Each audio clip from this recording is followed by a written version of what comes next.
आज मैं एक तेल बनाने का नुस्खा शेयर करने जा रहा हूँ।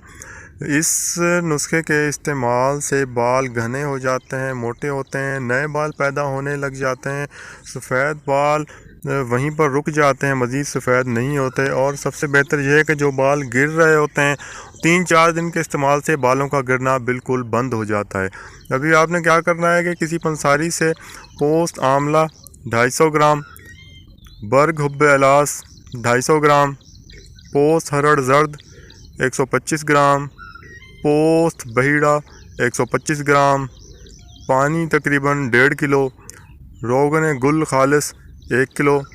तमाम चीज़ों को रात भर पानी में भिगो दें।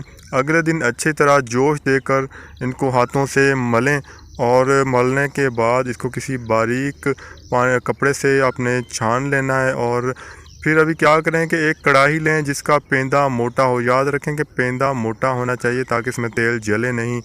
और इसमें पानी और तेल डालकर हल्की आग पर पकाना शुरू करें। जब पानी जल जाए तो अभी आपने ये कढ़ाई उतार लेनी है और तेल के ठंडे होने का इंतज़ार करना है। उस तेल को महफूज कर लेना है। आपका बेहतरीन हेयर ऑयल तैयार है। जोशांदा के पानी को अगर फ़िल्टर करना चाहें तो ज़्यादा बेहतर है, क्योंकि इसमें जो मैल होती है, जो ये ज़रात हैं जड़ी बूटियों के, वो जब तेल जलाएंगे तो जलने के बाद मैल की शक्ल इख्तियार कर लेंगे। और जब वो मैल बालों में लगेगी तो चिकनाई ज़्यादा पैदा करेगी और उतरने में थोड़ा सा मसला करेगी।